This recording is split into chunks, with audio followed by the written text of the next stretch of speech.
Guillaume Copéré, responsable orientation recrutement Bonjour. pour Ferrandi Paris Grande École Hôtelière. Bonsoir, bienvenue. Bonsoir. Guillaume.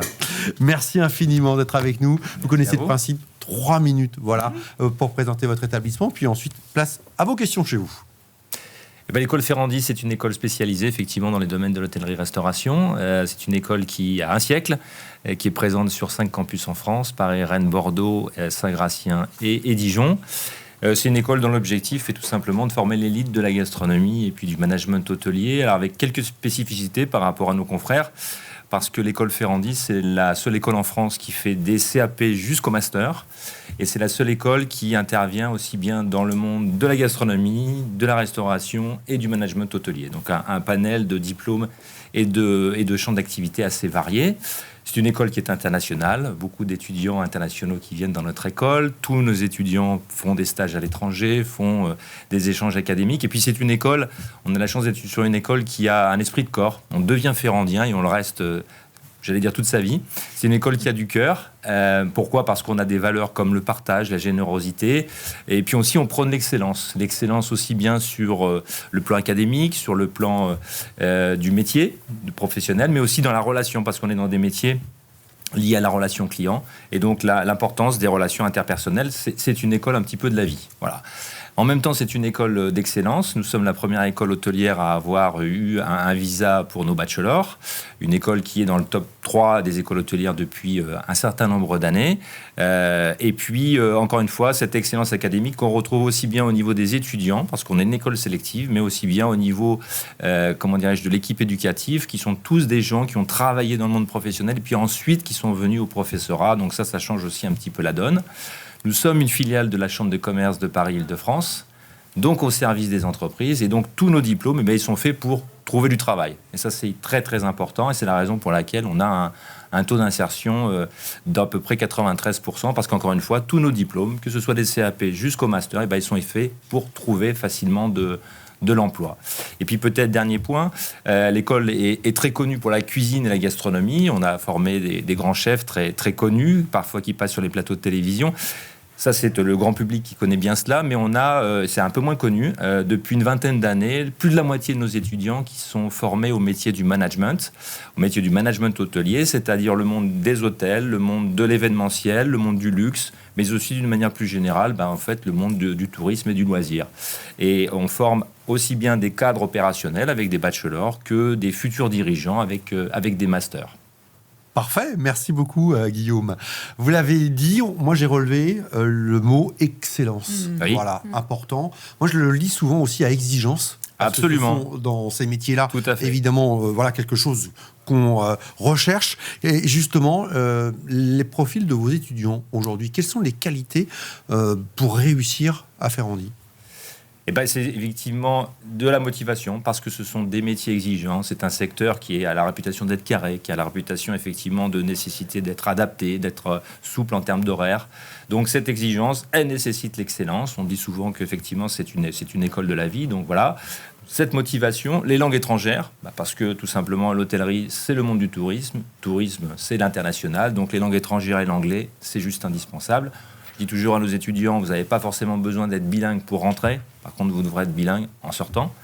Et puis, l'envie tout simplement de faire plaisir aux gens, une certaine qualité d'empathie, l'envie non pas de servir, mais d'être au service du client. On parle beaucoup d'expérience client dans plein de domaines d'activité. Et c'est au cœur de l'hôtellerie. Donc voilà, le sens de l'expérience client et l'envie tout simplement de bien faire et de donner aux autres.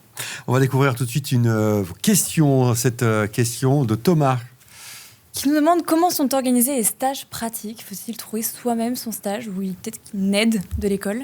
Alors, il y a une grosse aide effectivement de l'école. On a un Career Center. On a la chance d'être la plus vieille ou l'une des plus vieilles écoles hôtelières en France, avec plus d'un siècle d'expérience. Donc, très, très connue du grand public, mais surtout connue dans le monde de l'hôtellerie-restauration. Donc, énormément d'employeurs qui ont d'ailleurs des Ferrandiens.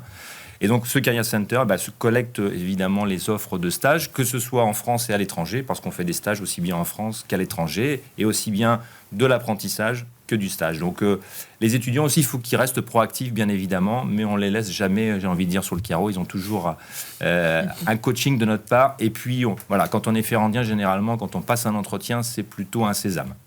Guillaume, vous nous parliez tout à l'heure du taux d'insertion, 93%, c'est Voilà. ça, d'employabilité.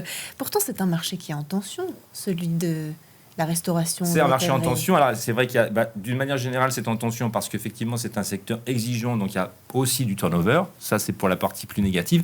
Pour la partie positive, globalement, l'hôtellerie, ça a une croissance sur les 20 dernières années et les projections que l'on voit, qui est à peu près du double de la croissance économique. Donc, il n'y a jamais eu autant d'hôtels et de restaurants sur la planète, donc des besoins énormes, que ce soit sur des jobs first jobs, c'est-à-dire des jobs d'opération, mais aussi sur des jobs avec plus de potentiel, en tout cas plus de management. Donc c'est pour cette raison, effectivement, qu'il y a énormément de travail dans le secteur d'activité.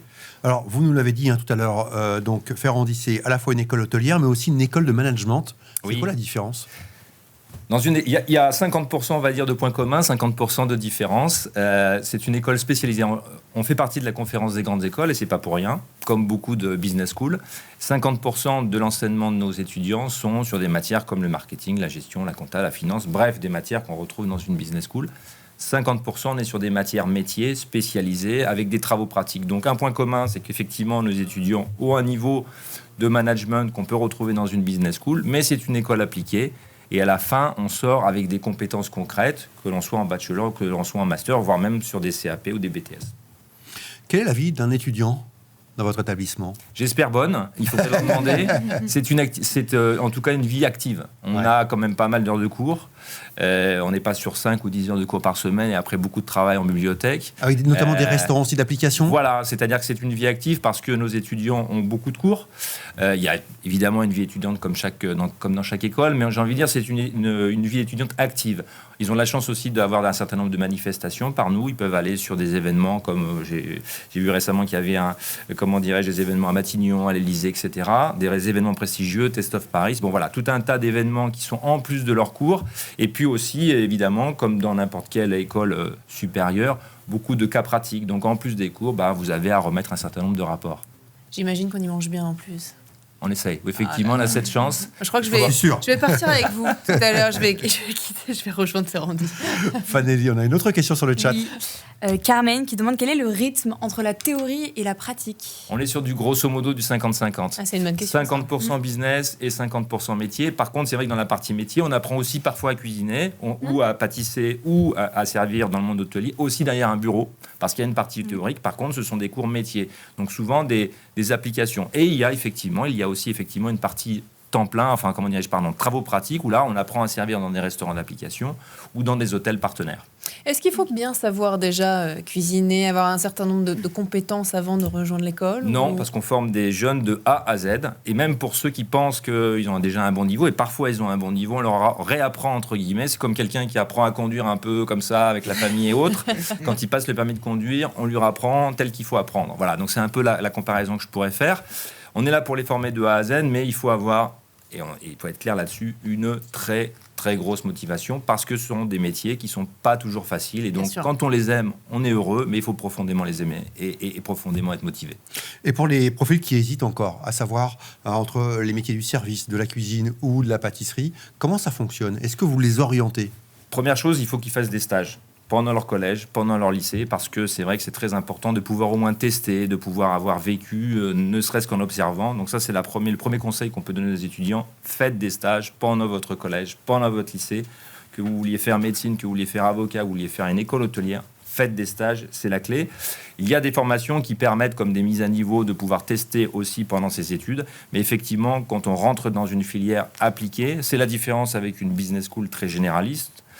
À partir du moment où on fait un choix, on a, et j'ai envie de dire, testé au préalable qu'on est sûr d'être dans la bonne direction, même si, il faut le dire, nos étudiants n'ont pas forcément, dès la rentrée, un programme très établi, ils ne savent pas forcément dans quel type de business ils vont réellement travailler, mais malgré tout, ils ont beaucoup réfléchi effectivement à leur avenir.